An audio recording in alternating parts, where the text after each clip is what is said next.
C'est une adolescente qui est en dépression sévère, qui a fait une tentative de suicide et qui ne sait plus comment s'en sortir. Elle se scarifie, elle est mal dans sa peau. C'est un adolescent qui passe son temps sur son écran, qui fuit la réalité dans un monde virtuel parce qu'il se sent mal dans sa peau, il se sent incompris et il se sent pas respecté dans son identité en construction.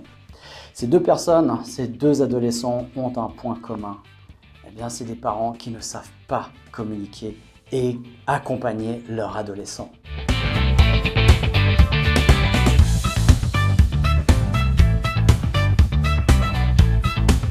Bonjour à tous, j'espère que vous allez bien. Dans ce mois de décembre, on arrive vers Noël, les nuits qui sont de plus en plus longues, mais bientôt elles vont se rallonger, commencer à se rallonger. Et oui, le 21 décembre, c'est déjà le solstice d'hiver, déjà Noël, déjà la nouvelle année qui s'annonce, et puis on repart vers le printemps. Ouais, c'est comme ça que je me rassure. J'espère que tout se passe bien pour vous en cette fin d'année, que vous arrivez à vous ressourcer quand même, à vous reposer. On arrivera tous en même temps le 31 décembre, mais voilà, on ne sait pas comment. Je faisais mention justement de problèmes qu'on peut retrouver pour les familles qui ont des enfants qui atteignent l'adolescence. Ce n'est pas toujours le cas pour tout le monde. Il y a des fois des passages qui se passent plus difficilement que d'autres. Je vais prendre ces deux cas concrets que j'ai évoqués en préambule. Eh bien, la première avec une situation vraiment très difficile avec une adolescente qui a fait une tentative de suicide qui est plus comme un appel au secours. Et puis, on fait quelques séances, on est à la troisième là, et ça se passe bien, elle commence à comprendre plein de choses, elle commence à remonter la pente. Et je reçois les parents pour discuter un petit peu avec les parents aussi. Parce que je vous rappelle, c'est ce qui arrive souvent, c'est une séance à deux séances avec un enfant de 0 à 14 ans, adolescent, on peut aller un petit peu au-delà parce qu'il y a nécessité évidemment. Et puis généralement, c'est 4 à 5 séances avec les adultes derrière, avec les parents. Et parce qu'on n'a pas eu d'école, et c'est encore une fois, c'est pas une pierre que je jette à leur encontre, ce n'est pas une critique non plus, c'est juste un fait, c'est qu'on n'a pas appris à éduquer les enfants. On n'a pas appris à gérer nos émotions, alors comment on peut gérer encore les émotions des autres, et encore moins ceux de nos enfants justement, puisqu'on n'a pas appris ces choses-là. On n'a pas été à l'école pour ça, et malheureusement parce qu'on aurait pu avoir des cours sur les émotions à l'école, de communication à l'école. Je pense que ça aurait beaucoup plus eu de sens et nous servi à beaucoup plus de choses que tout ce qu'on a appris à l'école en dehors des maths basiques et puis de notre langue maternelle, français, écrite et voilà, rédactionnelle. Donc, voilà. Alors, quand je reçois les parents, eh bien, très vite, je comprends exactement pourquoi et qui est responsable au fait de cet état. Et oui, des parents qui sont tout bienveillants, qui ont vraiment, qui aiment leur fille, mais plus que tout, qui ont vraiment une attention particulière à donner le meilleur pour leur fille. Eh bien, il y a un adage qui dit « l'enfer est pavé de bonnes intentions ». Eh bien là, c'était typiquement la réalité. Des parents qui sont tellement bienveillants qu'ils étouffent leur ado. Ils sont tellement dans la réaction qu'ils ont oublié comment ils étaient ados, quand ils n'avaient pas d'énergie, parce que leur corps leur demande tellement d'énergie, qu'ils sont épuisés en permanence, et puis qu'ils sont là en train d'avoir un rythme lent, de dire « flemme, oh, j'ai trop la flemme pour me lever, pour prendre un verre d'eau ». Oui, des réactions quand on est adulte qui nous énervent, parce qu'on est sorti de ça, mais il ne faut pas l'oublier, qu'on a été comme ça aussi. Et qu'on a été parfois très dur avec nos parents. Et là, j'ai peu d'exceptions dans mes connaissances, dans mon entourage.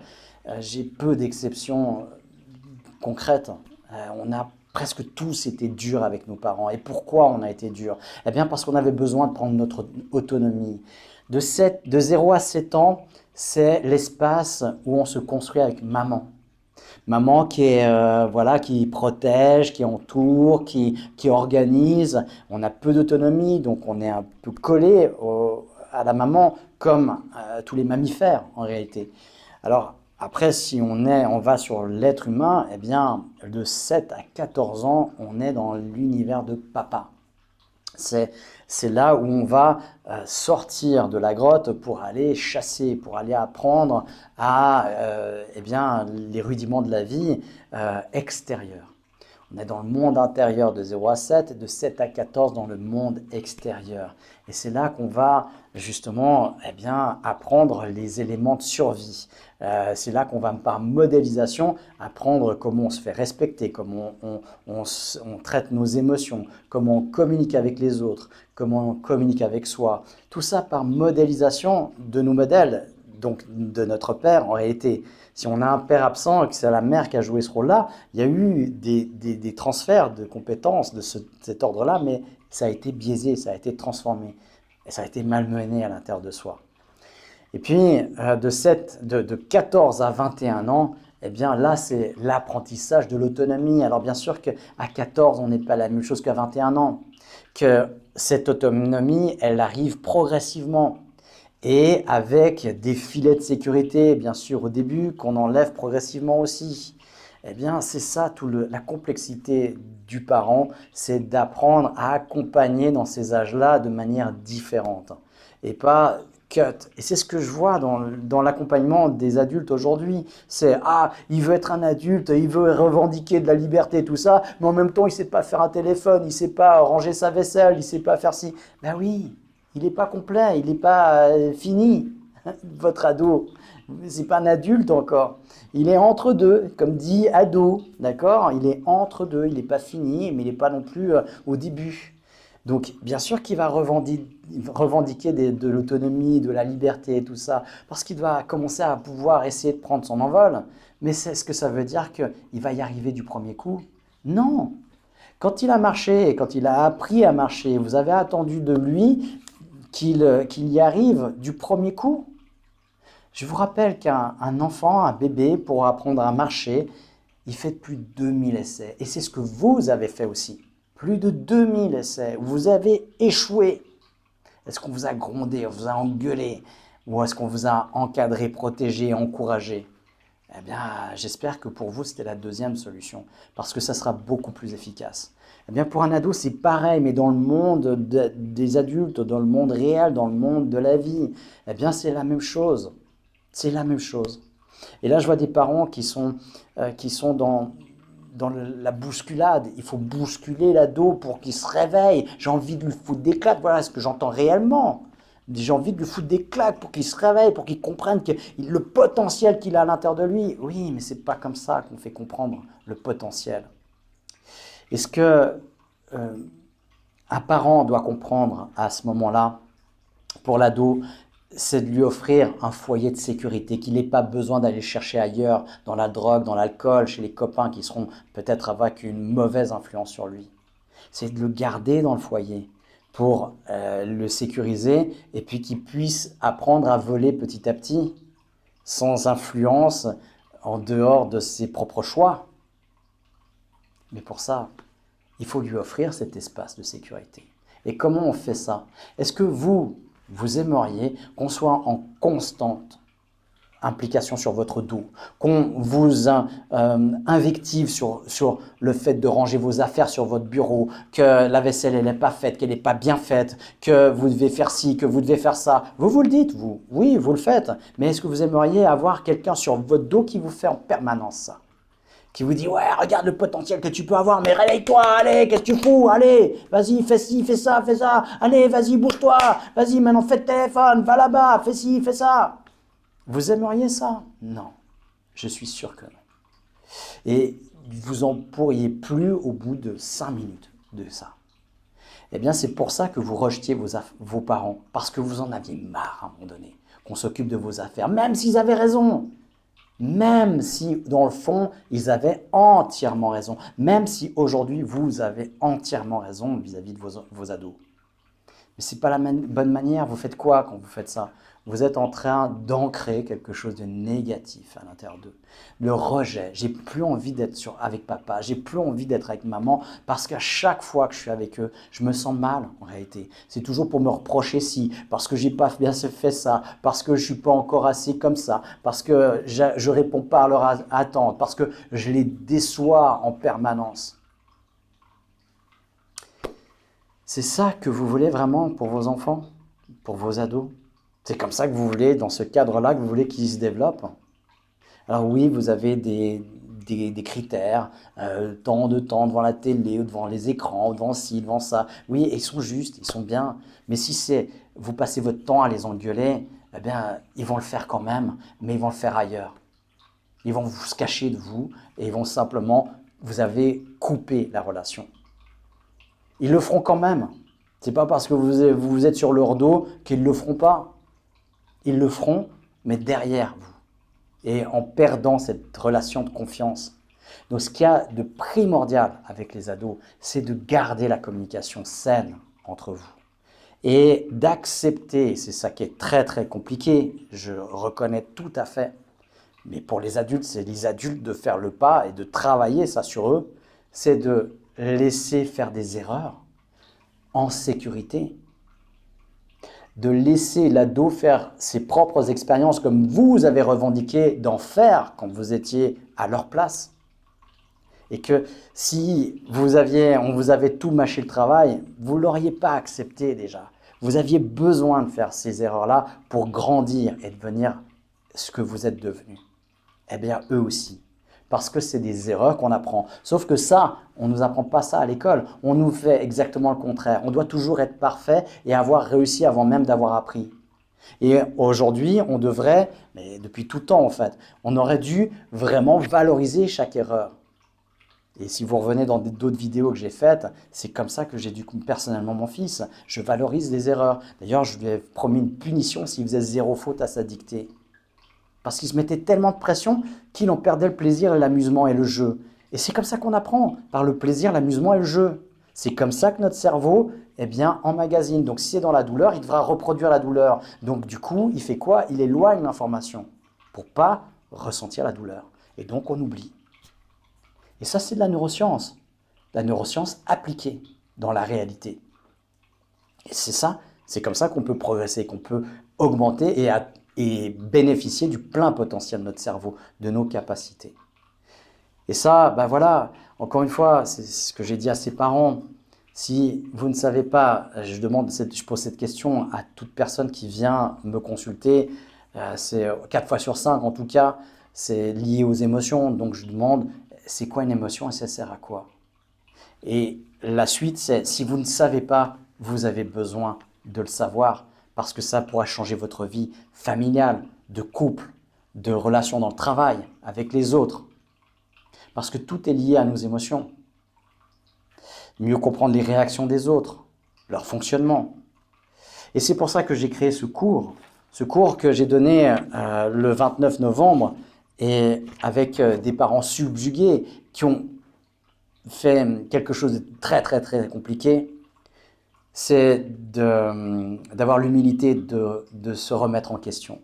De se dire, ok, je ne sais pas tout et peut-être que je peux apprendre. En tout cas, de mettre en avant la priorité, leur priorité qui est le bien-être de leurs enfants, le bonheur de leurs enfants. Et par ça, d'avoir l'humilité de se remettre en question, de remettre en question sa façon de faire, sa manière de voir ou ses propres connaissances ou de mettre en lumière toute l'étendue de son ignorance. Et ça a déjà eu des répercussions mais énormes des retours que j'ai eus. On optimise sa communication en prenant conscience de l'effet que notre communication a sur l'autre et de fixer un objectif. L'objectif dans chaque communication, c'est quoi? Je veux qu'il passe moins de temps sur son écran et puis quitte à être rejeté, à le repousser encore plus dans les écrans parce que souvent, ce que je vois comme résultat, c'est que quand un parent fait ça, il produit ça. Alors qu'il veut que ça aille là-bas. Mais si on veut produire ça, il faut faire l'inverse. Par exemple, allez, je donne un exemple concret. Quelqu'un qui est toujours dans la contradiction. Il y a des personnes qui sont comme ça, qui sont dans la polarité. C'est-à-dire, vous dites blanc, elles vont dire noir. Juste comme ça, juste. Puis vous dites noir, et elles disent blanc. Moi, j'adore ça. Parce que dans un discours, je dis blanc, et j'affirme blanc. Puis juste après, là, elles vont dire non, non, non, c'est noir, c'est noir, c'est noir, mais noir, noir, noir, noir, noir. Ok, très bien. Je laisse un blanc, on passe sur autre chose. Puis après, je reviens, mais là, je dis noir. Je dis noir, noir, noir. Et elles font blanc, blanc, blanc, blanc, blanc. C'est drôle, c'est magnifique. Quand je veux que dans la séance d'hypnose, juste qu'elle ferme les paupières parce que c'est plus agréable, on peut garder les yeux ouverts tout le long de la séance, ça m'arrive de le faire, parce que moi ça m'amuse, parce que je m'en fous, je sais que la personne est en hypnose, je sais quel effet ça va avoir fait, et puis si elle n'y croit pas, je m'en fous parce qu'on n'a pas besoin d'y croire. Moi je vous rappelle que je n'y croyais pas quand j'ai fait mes premières expériences d'auto-hypnose et que j'ai eu mes premiers résultats. Et donc, quand je veux qu'elle ferme les yeux et puis qu'elle est en polarité, je lui dis « Gardez bien les yeux ouverts. Surtout, vous ne fermez pas les paupières. » Et là, elle fait « clac. » Voilà, gagné. Ben oui, des fois, il faut utiliser la ruse et la stratégie. Quand je veux que mon fils, que je voulais, parce que ça marche un certain temps, ce genre de truc, c'est pas absolu. Quand je voulais qu'il se brosse les dents, je disais, tu veux te brosser les dents avant ou après l'histoire? Après l'histoire, tu dois te relever. Avant l'histoire. Et du coup, il se brosse les dents. Voilà. Qu'il se brosse les dents avant ou après l'histoire, je m'en fous complètement. C'est un choix illusoire. Dans tous les cas, il se brosse les dents. Donc, c'est de la communication, tout ça. Et ça, si on avait pris ça à l'école, on serait plus fin avec les autres, on comprendrait mieux leur intention, on se laisserait moins manipuler parce qu'on connaîtrait ces techniques-là aussi. Et on serait plus à même de faire des choix. Donc voilà, accompagner un adolescent, c'est user de stratégie, c'est-à-dire, ok, prioriser, c'est quoi le plus important? Ok, je sais bien que c'est pas bien qu'il passe du temps devant un écran, mais entre casser la relation ou passer du temps devant un écran, c'est quoi que je privilégie? Et c'est votre choix après, mais ce sera un choix conscient, un choix que vous avez décidé. On détecte aussi des programmes de fonctionnement. Eh bien, il y a des programmes à l'intérieur qui sont de manière automatique. On va s'orienter plus vers ci, plus vers ça. Un exemple, par exemple, il y a des gens qui voient le verre à moitié plein, d'autres le voient à moitié vide, en permanence. Et ça va nous conditionner, ça va conditionner nos résultats aussi, de ce qu'on va s'engager ou pas dans notre vie. Eh bien, ça, c'est important de comprendre les programmes d'un adolescent, de comprendre ce qui est important pour eux, de rentrer dans leur univers. Parce que vous n'amènerez jamais quelqu'un dans votre univers si vous ne partagez pas déjà son univers. Donc, c'est rentrer dans son monde aussi. Ça fait partie de la communication, c'est basique, hein, mais c'est drôle que plein de parents n'y pensent plus. Comprendre les besoins de chaque âge, les besoins d'un adolescent, les besoins d'un enfant, quels sont ses réels besoins, et souvent qu'ils n'arrivent pas à exprimer, d'aller détecter par le comportement les besoins de l'autre. Les émotions aussi, comprendre les émotions, c'est basique, c'est essentiel. Encore une fois, c'est aucune personne qui n'arrive à me définir une émotion, qui arrive à me dire à quoi ça sert. Jamais. J'ai pas eu une seule personne qui a réussi à me définir ça. Encore pour l'instant. Et puis, eh bien, tout ce qu'on a comme attente, comme amour qu'on va déverser sur nos enfants, sur les désirs de perfection, comme si nous, on était parfaits. Hein. Et à un moment donné, il faut aussi accepter que nos enfants ne sont pas parfaits parce que nous ne le sommes pas non plus. D'accord? Regardez comment vous gérez le stress, comment vous gérez vos émotions et regardez après comment gèrent les émotions vos enfants. Il y a un adage qui dit « les chats ne font pas des chiens » et vice-versa. Voilà, donc je sais que ce n'est pas toujours agréable d'entendre ces choses-là, mais si on se caresse dans le sens du poil, puis qu'on dit tout va bien, on écoute bisounours, on se prend dans les bras, il n'y a rien qui change, d'accord? C'est quand on change de cadre qu'on peut changer de perception, et quand on peut changer de perception, on peut changer de comportement. Donc c'est important de se remettre en question, ça ne vous plaît pas, ben, voilà, changez de chaîne, comme dirait l'autre. Et puis si ça vous parle, Si vous avez envie d'apprendre, eh bien, je suis à votre disposition. Vous pouvez regarder dans l'agenda que je mets en ligne, vous avez toutes nos formations. Je les redonne, c'est là, je donne l'auto-hypnose, le coaching mental, ça reprend des éléments de ça. Ça, c'est une version allégée et vraiment ciblée pour les parents pour comprendre vraiment comment ça fonctionne. C'est sur un jour et vraiment là, on comprend, voilà, on peut déjà bien progresser dans sa communication pour retrouver l'harmonie dans la famille, l'harmonie entre les membres de la famille, dans une écoute, dans une compréhension de l'autre. Voilà, je vous souhaite une excellente suite de semaine et peut-être qu'on se retrouve jeudi pour une autre vidéo, peut-être pas, on verra si j'ai le temps. Parce que ouais, il y a quand même pas mal de demandes en ce moment. Et puis je vais publier de toute façon d'autres vidéos aussi qui vont vous parler de mon actualité parce qu'il y a une actualité assez riche en ce moment. À bientôt!